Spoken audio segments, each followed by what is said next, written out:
जय जय राम कुंडलिक वरदा हर विठ्ठल श्री ज्ञानदेव तुकाराम.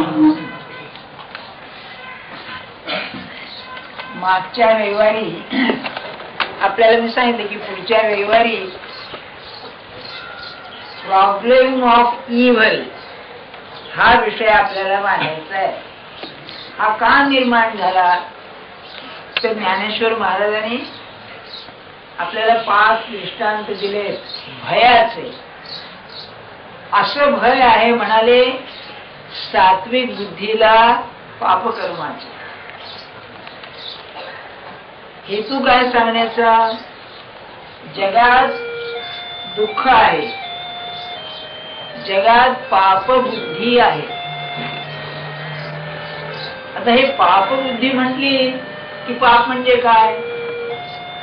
सात्विक बुद्धी जी आहे ही सात्विक बुद्धी पापबुद्धीला घाबरते. असं त्यांनी 5 दृष्टांत दिले भयाचे. ते पाप काय आणि पुण्य काय?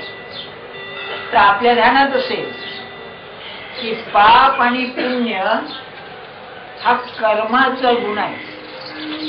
पापकर्म पुण्यकर्म. आणि कर्म पापमय होत किंवा पुण्यमय होत ज्या वेळेला त्याच्या मागे असणारी जी बुद्धी आहे ती बुद्धी पाप असते किंवा पुण्यमय असते. बुद्धी पापमय पुण्यमय म्हणजे काय? त्याचा हेतू जसा असतो त्याप्रमाणे ते पुण्यकर्म होतं किंवा पापकर्म. आता हा विषय जाऊ द्या सध्या. मी आपल्याला असं विचारतो, जगात दुःख आहे का? आणि दुःखावरून पापाकडे जाऊ आपण. जगात दुःख आहे का? तुम्हाला आतापर्यंत तरी दुःख झालंच नाही का जगात? नाही. आपण सहज विचार करा. दुःखाचा विचार करताना त्याची 2 अंग पाहावी लागतात. एक दुःखाचे प्रकार आणि दुसरं दुःखाचं मूळ. कशातून दुःख निर्माण होत? आपण अगदी सावकाश जवळ का? हा तत्वज्ञानाचा विषय आहे आणि अगदी असा जीवनाची चिकट आहे. दुःख आहे ना जगामध्ये? आहे. जो नाही म्हणेल ना त्याला तू उर्दू शरीफ बेवकूफ आहे, अक्कल नाही त्याला. नाही कसं अगदी तुमच्यावर आलं नसेल, जगात दुःख पाहत नाही तुम्ही, काय दुःख आहे जगात? आता पेपर उघडा, 10 माणसं मारली, 15 माणसं मारली, घरात जाऊन गोळ्या घालतात, काय त्यांच्या माणसांना दुःख नसेल? ऍक्सिडेंट होतात, दुःख नसेल? आजारी पडतात, हातपाय मोडतात, दुःख नसेल? दुःख आहेच. दुःख म्हणजे काय? नाही का? हे तत्वज्ञान म्हणजे लफडेबाजी असते बघा पाठ, बरं का? आणि दुःख म्हणजे काय? तर जे कोणत्याही अवस्थेत मला नको आहे ते दुःख. दुःखात उद्विजते सर्वम. महाभारता श्लोक आहे. सुखस्य सुखमी सर्वस्य सुखमीप्सित. सगळ्यांना सुख पाहिजे, दुःख नको आहे. का दुःख नको आहे? माझा स्वभाव आनंदमय आहे, मी दुःखमय नाहीच आहे. मला दुःख परक आहे, फॉरिन आहे. तेव्हा दुःख आहे. दुःखाचे प्रकार किती? जर मी आनंदमय आहे तर आनंदापाशी दुःख नाही. आणि माझी रचना कशी आहे?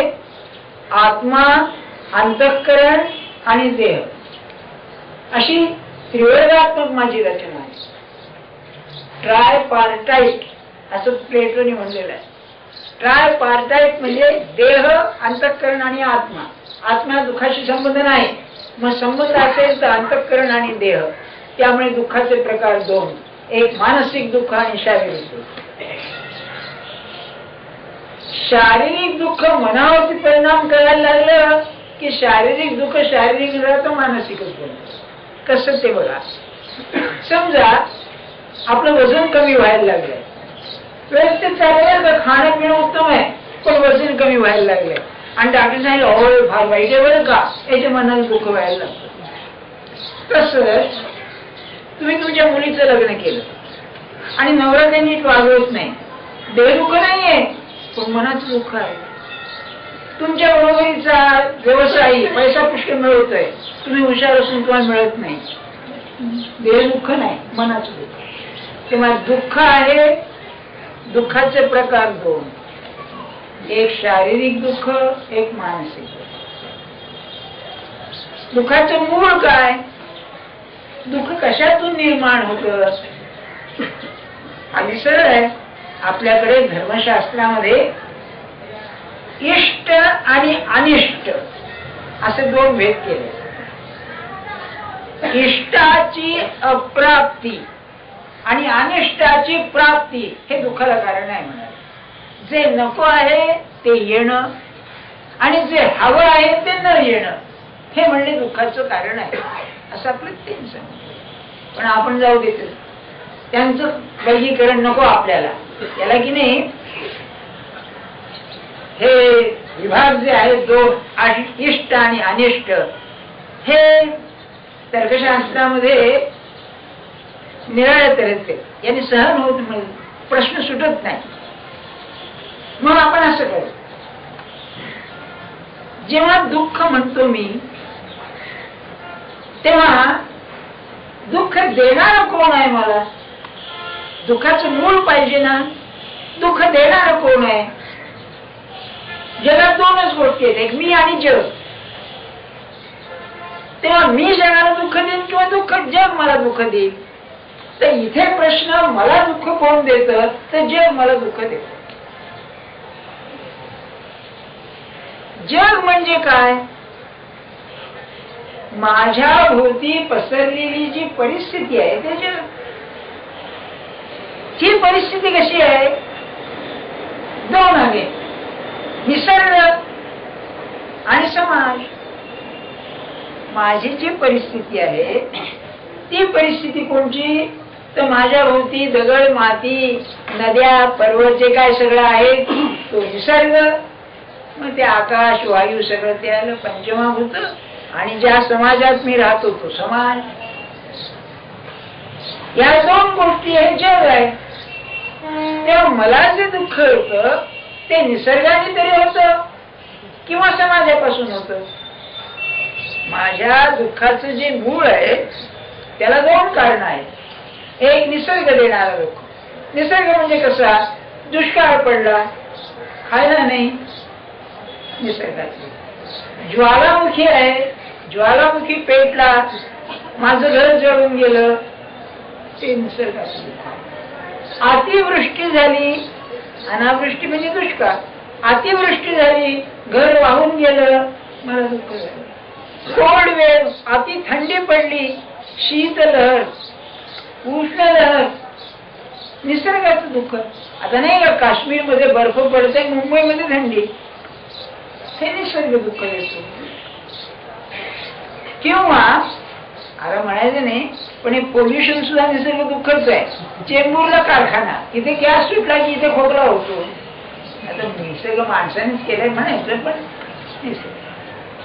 निसर्गाचं दुःख कसं आहे? व्यक्ती निरपेक्ष आहे. म्हणजे असं आहे, समजा तुम्ही ज्या प्रांतामध्ये राहता तिथे खूप पाऊस पडला आणि तुम्ही भिजलात, घर पडलं, तुम्ही कोणाच्या नावाने ओरडता? निरपेक्ष, व्यक्ती निरपेक्ष आहे, इम्पर्सनल आहे. तेव्हा निसर्गाचं दुःख माणूस मुकाट्याने सोसतो. मराठीत एक म्हण आहे, राजाने मारलं आणि पावसाने भिजवलं, कोणाविषयी तक्रार करणार? बरं का? आता राजाने मारलं तर आजच्या पेपरमध्ये आहे की ते काय तमासा का तामसी काहीतरी आहे ना, तमास, तमास, तमास म्हणजे अंधकार घेऊ. तेव्हा त्याच्या विरुद्ध आम्हाला, जजांच्या विरुद्ध आम्हाला आंदोलन करावं लागेल. कोणाच्या विषयी आंदोलन करणार? तो पाऊस पडला नाही तर काय? निसर्गाविषयी आंदोलन करणार. व्यक्ती निरपेक्ष. मग समाज जे दुःख देतो ते काय? इंग्लिश मध्ये म्हणतात ब्रास टॅक्स, म्हणजे आता खरं आलं. समाज म्हणजे काय? समाज म्हणजे माणसांचा समूह, याचं नाव समाज. अनेक माणसं अनेक संबंधांनी एके ठिकाणी येऊन सामुदायिक जीवन जे जगतात त्याला समाज म्हणतात. तुम्हाला झोप आली की निजून जवळ काय मागच्या रविवारी हा तत्वज्ञानाचा विषय आहे. याला प्रॉब्लेम ऑफ इव्हल असं म्हणतात. मोठमोठे विचारवंत झगडून राहिले, पण जितकं संतांनी सोडवलेलं आहे नाही सोडवता आलं, सरळ सोडवलेलं आहे. त्याचा संबंध इथे ज्ञानेश्वर महाराजांनी आणला म्हणून हे सांगायचं काय जरूर काय होतं सांगायचं. तेव्हा शेवटी माणसाचं जे दुःख आहे खरं ते समाजापासून आहे. समाजापासून आहे म्हणजे काय, तर समाज म्हणजे व्यक्तींचा समूह. तर समूह त्याला त्रास देईल किंवा व्यक्ती त्रास देईल. समूहाचं घ्या, पार्टी पॉवर मध्ये आली, नाझी पार्टी पॉवर मध्ये आली, आता वाटेल ते करतात. एक ज्योतिषशाह आला, डिक्टेटर, सर्वाधिकारी, तो त्रास देतो. पण हे कशाला, तुमचा शेजारी आहे तो तुम्हाला त्रास देतो. तिथला ज्योतिषशाह कुठला आलाय, व्यक्ती त्रास देतो. हुंडाबळी तुम्ही पेपर मध्ये वाचता की लोक त्रास, त्या काय ते पुरीला त्रास देतात, ती शेवटी मारूनच टाकतात तिला, नाही तर ती काय जाळून घेते. बरं, म्हणजे दुःखाचं मूळ शेवटी माणसामध्ये आहे. समाज असो किंवा व्यक्ती असो, मानवी जीवनातलं अतिशय घाणेरं दुःख जर असेल, असह्य होणार, क्रूर असणार आणि टिकणार, तर ते माणूस माणसाला त्रास देतो, माणूस दुःख निर्माण करतो. यात भगवंताचा काही संबंध नाही, ध्यानात ठेवा. आपण माणूस निर्माण करतो. आता ही महागाई ही काय देवाने निर्माण केली आहे. अरे ते अमेरिकेमध्ये म्हणे गहू जाळून टाकतात कारण गव्हाचा भाव वाढतो म्हणून, आपलं कमी होतो म्हणून. हे काय म्हणायचं मला सांगा, नाही का. आणि ते नाही का तो तांदूळ सडक पडलाय म्हणतात. अरे गरीबांना वाटत नाही, माणूसच शेवटी माणसाला छळतो असं म्हणायला पाहिजे. माणूस दुःख निर्माण करतो. मानवी जीवनात दुःख आहे. दुःखाचा विचार दोन तऱ्हेने करतात. दुःखाचे प्रकार, दुःखाचं मूळ.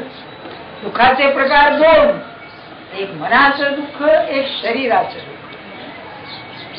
दुःखाचं मूळ असेल तर जगामध्ये आहे. जग म्हणजे परिस्थिती, निसर्ग आणि समाज. निसर्गाचं जे दुःख आहे ते मनुष्य सोसतो, व्यक्ती निरपेक्ष आहे. मग उरलेलं दुःख जे आहे मानवी जीवनाचं दुःख, ते समाज आणि व्यक्ती देतो. आणि शेवटी व्यक्तीमध्येच माणसाच्या दुःखाचं मूळ आहे. दुःख देतो म्हणजे काय करतो, कर्म करतो. कर्माशिवाय दुःख निर्माणच होऊ शकत नाही. जर कर्म केल्याशिवाय दुःख निर्माण होऊ शकत नाही, तर कर्म दोन प्रकारचं असलं पाहिजे. एक सुख देणारं कर्म आणि एक दुःख देणारं कर्म. कर्म सुख देणारं आणि दुःख देणारं म्हणजे काय, तर कर्म ज्या बुद्धीनं तो करतो ते सुख देणारं किंवा दुःख देणारं होऊ शकतो. सात्विक बुद्धीनं केलेलं कर्म सुख देतं, राजसी आणि तामसी कर्म बुद्धीनं केलेलं कर्म दुःख देतं. सात्विक कर्म आणि राजसी किंवा तामसी कर्म यामध्ये बुद्धी प्रधान जर असेल तर बुद्धी काय करते, बुद्धी हेतू ठेवते. चांगल्या हेतूने केलेलं कर्म चांगलं, वाईट हेतूने केलेलं कर्म वाईट. तुम्हाला सांगू का, लोकमान्य 8 दिवस आपला आर्ग्युमेंट करीत होते. 6 वर्ष शिक्षा, 8 दिवस सांगितलं ना. तो बॅरिस्टर इन्व्हॅलिटी म्हणून होता. म्हणजे त्याजवळ इतका पैसा असेल की तू पुस्तकामध्ये खून घालायची म्हणजे 100 रुपयाची नोट ठेवायचा. बरोबर, अतिशय मोठा श्रीमंत असा वकील. तेव्हा एक वकील त्याला म्हणाला, हे बोलणं चालू असताना, की काय कायद्याचं ज्ञान आहे म्हणाले, काय आर्ग्युमेंट करताय. तर तो काय म्हणाला, अरे स्वतंत्र कायदा निर्माण करण्याची ज्याची बुद्धी आहे त्याला 8 दिवस बोलायला काय लागते, असं त्यांच्याबद्दल बोललं. बरं का, त्यांचा काय मुद्दा होता हे मला सांगायचं. ते काय म्हणत होते सारखे की तुम्ही ब्रिटिशांच्या विरुद्ध द्वेष भडकवला आणि सगळीकडे अस्वस्थता निर्माण केली म्हणून तुम्हाला ही शिक्षा, तुम्ही गुन्हेगार आहात. यांचं म्हणणं काय, माझा हेतू तो नव्हता. मी हे जे केलं ते गरिबांच्या कल्याणासाठी केलं, सरकारला काय करायला पाहिजे सुचवलं. माझा हेतू द्वेष भडकवण्याचा नव्हता. बघा कर्माचा हेतू काय महत्वाचा आहे. म्हणून शेवटचं वाक्य त्यांचं असं, ते ज्युरी होती, ज्युरी सांगितलं की गुन्हेगार आहेत म्हणून. तेव्हा हे काय म्हणाले, in spite of the verdict of the jury I still maintain that I am innocent. माझा हेतू हा नव्हता असं ठणकावून सांगितलं त्यांनी. हेतूवर सगळं आहे बरं का. आणि हेतू बुद्धीमध्ये असतो. ती बुद्धी सात्विक असेल तर सात्विक हेतू, राजसी तामसी असेल तर वाईट हेतू असतो. आणि परमार्थाचा प्राण असेल तर हेतू आहे, लक्षात ठेवा. कर्मकांड नव्हे. तुम्ही पूजा भले करू नका पण देवाकडे बघा, डोळ्यात पाणी येऊ द्या प्रेमाने, परमार्थ झाला. हे आहे सत्पुरुषाजवळ काय असतं दुसरं. अवघे सुखी असावे ऐशी वासना. म्हणून ज्ञानेश्वर महाराजांनी पसायदानामध्ये काय मागितलं बघा, खलाची व्यंकटी सांडो तया सत्कर्मी रती वाढो. की दुष्टाची जी दुष्टबुद्धी असते ती नाहीशी कर. माझा हा ग्रंथ जो आहे याचं फळ मला काय दे तू. हे धर्म कीर्तन सिद्धी नेलं मी तर दुष्टाची दुष्टबुद्धी नाहीशी कर. व्यंकट म्हणजे वाकडा. व्यंकटराव असतात ना, ते कृष्णाचं नाव आहे. कृष्णाचं नाव आहे का तू वाकडा उभा आहे ना. नाथांचं हे आहे किंवा एक बरोबर आहे नाही का, वाकडा उभा आहेस तू असं आहे. तर तो जसा वाकडा उभा आहे तशी याची बुद्धी वाकडीच. आणि असतं बरं का, एखाद्या माणसाला दुसऱ्याचं चांगलं दिसायचंच नाही. आणि तुम्हाला आता विषय थोडा बाजूला ठेवून सांगून ठेवतो की आपल्याला कसं आहे बघा, आपल्याला सगळीकडे परमात्मा आहे पाहायला शिकायचं आहे ना. आपण इथे जमतो कशा करता, सगळीकडे त्याची सत्ता आहे, तो आहे, तो कसा आहे सद्गुणाची मूर्ती आहे हे पाहायला शिकायचं आहे. आणि त्याच्या बरोबर उलट आज आहे, आपल्याला सगळ्यांचे दोष दिसतात. म्हणजे आपल्या कल्पनेनं त्याच्या आधी आहे का नाही कोणास ठाऊक. जरी असले तरी दोष पाहण्याची दृष्टी आहे. तुम्हाला मी ते महाराजांचं सांगितलं ना, एकच त्यांचं वाक्य हे म्हणजे सत्पुरुष आहे की सोन्याचा तो दगड, खाणीतला दगड मिळतो ज्याच्यातून सोनं काढतात, त्याच्यामध्ये एक सोन्याचं कण असतो. दगड मोठा, कण सोन्याचा. तर त्या कणाकरता तो दगड घ्यायचा. ते म्हणजे मी असंच करतो की माझ्याकडे मनुष्य आला की त्याच्यामध्ये ईश्वराचं जेवढं प्रेम म्हणजे सोन्याचं कण तेवढा पाहतो, बाकी तो दगडच असतो. आणि आपण दगड पाहतो, सोन्याचं काही पाहत नाही. बघा तुम्ही आपली कशी वृत्ती आहे. कसं साधायचं मला सांगा. आधी ज्ञानेश्वरी कोळून प्यायला, हे झालं नाही कसं काय. आणि तुम्हाला सांगू का, सगळ्यात कठीण असेल आपल्या घरातल्या माणसातले दोष न पाहताना गुण पाहणे हे अतिशय कठीण आहे. जगावरती प्रेम करील, घरातल्या माणसावर निस्वार्थी प्रेम करणं महाकर्म कठीण. कारण निकट आहे ना, अतिशय निकट आहे. दोष बरोबर दिसतो माणसाला नाही का. आणि दोष असतोच नाही कसं. अरे माणूस म्हटलं म्हणजे काय नाही का. सून किती चांगले असू दे, सासूला कधी बसून पडायची नाही का. काहीतरी दोष काढेल. तसं उलट सासू किती चांगले असू ते नाही पाहिजे. असं आहे. मला वाटतं ऑफिसमध्ये क्लार्क आणि साहेब यांचा संबंध असेच असतात नाही का. तू किती चांगला असू दे, तो नतद्रष्ट काय म्हणून म्हणाल. काय हे आपलं डायव्हर्शन झालं, आपलं डायग्रेशन झालं. डायग्रेशन झालं. सांगण्याचा हेतू काय की बुद्धी अशी शुद्ध व्हायला पाहिजे. कशी शुद्ध व्हायला पाहिजे, हेतू शुद्ध पाहिजे. हे शुद्ध झाला की कर्म बरोबर शुद्ध होईल. आणि ते शुद्ध कर्म पुण्य असं म्हटलं जातं. बरं, हे तू उदाहरण घ्या. अगदी प्रश्न नाही. एक डॉक्टर आहे आणि ऑपरेशन करतोय. आणि ऑपरेशन करताना पेशंट दगावला. त्याला काही तरकार तुरुंगात झालीच नाही. का बरं करण्याचा हेतू असल्यामुळे त्याच्या कर्मामध्ये जरी थोडस गौणत्व आलं तरी हरकत नाही. पण तुम्हाला एक मी पाहिलेली गंमत सांगतो. एकदा काहीतरी 25-30 वर्षापूर्वी प्रवासामध्ये आम्ही एकाच्या घरी गेलो होतो. त्याची आई आंधळी, म्हणजे कसं कॅटरॅक्ट झाले, मोतीबिंदू झालेला, बरं का, थोडं थोडं दिसायचं. लग्न व्हायचं होतं मुलाचं, एकुलता एक मुलगा, लहानपणापासून वाढवलेला, बाईने मोठ्या प्रेमाने यांनी. तर ते बाईने काय केलं, भाकरी आणखी आंबाड्याची भाजी केली होती. ते मराठवाड्याकडे आंबाड्याची भाजी तेलाची धार नाथाने भारूडच लिहिले त्याच्यावर. काय म्हणले ती बाई म्हणते, बरं का, कशाला याच्या घरी राहायचं, नवऱ्याचे म्हणले आंबाडीची भाजी त्याच्यावर तेलाची धार नाही, नको, हा न लगे वाई दादला न लगे अशा. तेव्हा तिने चुलीवरती त्या अशा लावून ठेवल्या, त्याला झाल्या मुंग्या. ताजी भाकरी बरं का, पण त्याला मुंग्या झाल्या. बाईला धड दिसत नव्हतं आणि आपली त्याने वाढल्या, पण ती पुराच्या पानात पडल्यावरती. आता आम्हाला वाढल्यावर आम्ही काही तक्रार केली नाही, कसं करायचं असं पाहुणा वंशाचा, बरं का, तुमला अगं आई हे काय, अगं ते मुंग्या आहेत ना त्याला. आणि म्हणाले असं कसं झालं, म्हणलं मी आता केलेल्या ताज्या आहेत, अमकाय तमकाय. कर्म वाईट होतं, कर्म किती सदोष, वाईट म्हणजे सदोष होतं, पण सदोष कर्म सुद्धा हेतू चांगला असल्यामुळे त्या कर्माला दोष नाही. आणि एखाद्याला अगदी श्रीखंड वाटले खा मेल्या म्हणून गेलं तर दोष आहे, किती दोष.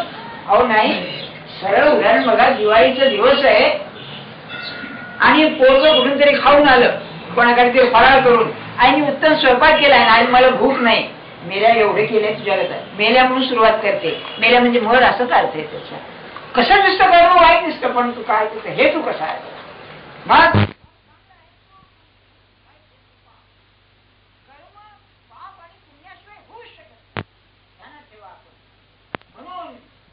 महाराजांनी आपल्या आत्मचरित्रात सांगितलंय, पुण्य पोषली असाधारणे, 16व्या अध्यायात सांगितलंय, 17व्या अध्यायात, की मागे अनेक जन्म मी असं महापुण्य करीत आलेलो आहे, तेव्हा मला हे साध्य आहे. तेव्हा आपल्याला पहिल्यांदा करायला पाहिजे असेल पुण्याचा साठा करायला पाहिजे. आता हा जो मी मुद्दाम आज हे आणलंय त्याचं कारण सांगतो आपल्याला. पहिला भाग, पहिला अध्याय गीतेमध्ये भगवंतानी अर्जुनाने पुन्हा पुन्हा काय सांगितलं की कृष्णा तू मला लढायला लावतोयस, हे घोर करताय, हे आतताई आहे. आतताई म्हणजे घराला आग लावलेला आलेला, आपली बायका मुलं हरण करणारा, आपली संपत्ती लुटणारा, याला आतताई असं म्हणतात, बरं का. आणि मनुष्यचं सांगणं असं आहे, आतताईनम आयांतम हत्वा एव अविचारयन. आतताईचं मनुष्य तुम्हाला त्रास द्यायला आला तर विचार न करताना त्याला मारून टाका. अलीकडे जवायचं नाही, तसं करू. त्या आतताईला हात जोडावे लागतात अलीकडे, अशी स्थिती आहे. पण असं म्हणजे असा तो दंड आहे असं त्या. तेव्हा म्हणाले हे आतताई आहे, कौरव आतताई आहेत मला माहिती आहे, पण यांना मी मारून पाप होईल, काय करतो. अरे पाप कर्म होईल ही गोष्ट खरी आहे, पण तू घाबरतोयस का. त्याला ज्ञानेश्वर महाराजांचे उत्तर दिलेलं आहे ना, गीतेच्या कोणत्याही टीकेमध्ये हे उत्तर नाही. आणि मला ते खरं अतिशय आवडलं. काय म्हणाले ज्ञानेश्वर महाराज, अर्जुनाचे तोंडी घातलंय. अर्जुन म्हणतो, कृष्णा तू जो माझ्या सहवासात आहेस याचं कारण माझं पुण्यकर्म आहे. आज पहिलं मी पुण्य केलेलं आहे म्हणून तू मला लाभलेला आहेस, आणि जर हे पाप झालं, माझ्या हातात जाशील तू, माझ्या जीवनात काय अर्थ आहे. हे ते महत्वाची गोष्ट आहे. आता बघा माझं सगळ्याला ते म्हणाले, जरी वध करून गोत्रजांचा तरी वसवटा होऊन दोषांचा. वसवटा म्हणजे आश्रयस्थान. मी या गोत्रजांचा जो वध केला तर अनेक दोष माझ्या अंगी येतील. माझं जोडला असे तू हातीचा दूर होशील. मला तू मिळालेला आहेस म्हणून ध्यानात ठेवा, सत्पुरुषाची गाठ पडणं, त्याचा सहवास होणं, त्याची कृपा होणं हे अति पुण्याचं काम आहे. परी उपतिष्ठे पूर्व पुण्य. तुकाराम महाराजांचा एक अभंग आहे नाही का, की नामस्मरण हा सोपा उपाय आहे म्हणाले. त्याला खार घाल नको. परिउपदिष्ट पूर्व पुण्य. याचा अर्थ असा आहे की पुण्यवान असेल, गाठी असेल तर श्रद्धा बसेल, नाही तर त्यात काय आणि त्यात काय असं होईल. म्हणून किती मार्मिक आहे की अरे तू माझं जोडलं असेल, म्हणजे माझ्या पुण्यानं मला लाभलेला तू माझा हात चढलाशील. सात्विक कर्माला किती महत्व आहे ध्यानात घ्या. भगवंताची जर संगती घडायची असेल तर आपल्याला पुण्यकर्मच केलं पाहिजे, सात्विक बुद्धीच पाहिजे. कसं आहे ते, मी कर्माचे 3 पायऱ्या आपल्याला सांगितल्या ना. एक व्यवहारिक कर्म उत्तम करायचं, अगदी स्किल्ड लेबर असं इंग्लिश मध्ये म्हणतात त्याला. तुम्ही ते कर्म करता करता त्याच्यामध्ये कुशलता येते. म्हणजे उदाहरण घ्या, पण का तुम्हाला काही आजार झाला, नवीन डॉक्टर आहे, नको बुवा अनुभवी डॉक्टरकडे चला. अरे अनुभवी डॉक्टर का? कारण कौशल्य आहे, त्या स्किल आहे. तसं नाही का, जो काम करणार आहे त्याला पुष्कळ कारखाने हे ऑफिस सोडित नाहीत, तुम्ही या म्हणतात, पुन्हा या. याचं कारणच असं की व्यवहारदृष्ट्या तुम्ही एक कर्म अनेक दिवस चांगलं केलं म्हणजे त्यात कौशल्य आहे, बरं का. हे अगदी उघड आहे, पण हे अगदी व्यवहारिक आहे. याच्या पुढची पायरी जर असेल तर ते निस्वार्थीपणे करणं ही नैतिक पातळी आहे. म्हणजे मला ते कर्म कर्तव्य म्हणून करायचंय, मला नाही बाकी माहिती, केवळ कर्तव्य म्हणून मी ते करणार. आणि इथपर्यंत माणसं आपल्याला भेटतात. समजा तुमची एक सासू आहे आणि आजारी पडली, तिला दुसरं कोणी नाही, तुम्ही घरी आणता, तिचं सगळं करता. तिसरे म्हणजे मुलगे वगैरे असतात, पण आणताना तुम्ही करता सगळं अगदी मनापासून आणि काही अपेक्षा न ठेवताना करता. त्यात आणखी सेवे ज्याला काय असतं ती आणखी शेवटी नावच ठेवते, करून घेते सगळं वर काय नाव ठेवते, बरं का. तरी तुम्ही म्हणता जाऊ दे म्हातारपण आहे, जरा वरचा मजला ढेरा घालायला जाऊ दे, करा, बरं का.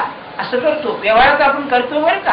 पुष्कळशे बायका पुरुष असं करतात, म्हणजे निस्वार्थीपणाने नातेवाईकांचं कोणाचं असं करतात. पण याने खरं समाधान मिळत नाही, नीतीचा अपुरेपण आहे. त्या भगवंत घातला हे त्याच्याकरता मी करतोय की आध्यात्मिक झालं, आणि हे सात्विक कर्म आहे. तिसरी पायरी जी आहे सात्विक कर्म आहे, ते दिव्यच होतं मुळी, त्यात भगवंत घातला. किंबहुना परमार्थ म्हणजे व्यवहाराचं जे कर्तव्य आहे ते करीत असताना त्याचं स्मरण ठेवणं हे तुझ्याकरता करतोय, याचं नाव परमार्थ. म्हणून पुण्यकर्म जे आहे त्या पुण्यकर्मामध्ये उत्तम कर्म आहेच. अर्जुन म्हणजे लढणारा काळ होता, ते असं आहे ना, शंकर सुद्धा हारला आणि ते पाशुपतास्त्र काही दिलं, हे काही खरं असेल खोटं असेल, पण इतकं याचं लढणं उत्तम होतं, हा त्याचा अर्थ नाही का. म्हणजे ते होतं, बरं निस्वार्थ होतच की काही नाही, आता कर्तव्य आहे, लढायला पाहिजे बुवा म्हणून लढला. पण त्यात भगवंत हो का हे ज्ञानेश्वर महाराजांना सांगायचं. ज्ञानेश्वर महाराज म्हणले मला काळजी आहे. अर्जुन म्हणतोय की अरे तू गेलास तर काय, कसं आहे बघा, आपल्याला असं वाटतं का परमात्मा आपल्या जवळ असावा.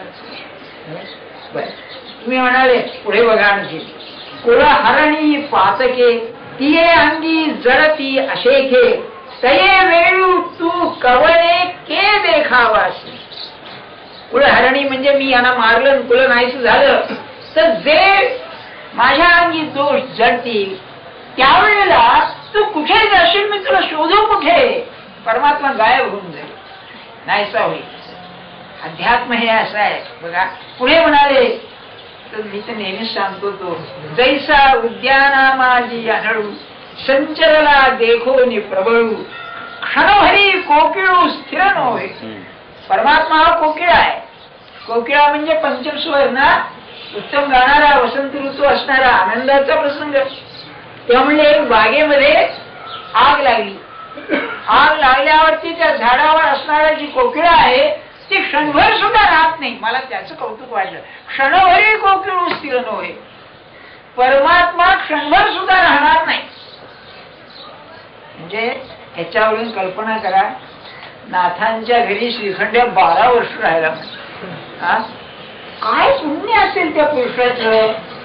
एक विचार करा, तुमचे गुरु ज्यांच्यावर तुमची अतीव श्रद्धा आहे म्हणाले म्हणजे तुझ्या घरी येऊन मला राहायचंय, अरे काय भाग्य आहे.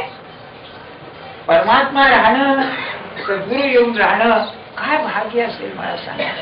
किंबहुना मला ते नाथांची एक गंमत आठवते. नाथांनी भागवतामध्ये एक कमाल केली आहे बरं का. ते म्हणाले की शांतीनं राहायला घर नव्हतं म्हणायचं. मुंबईसारखी स्थिती असेल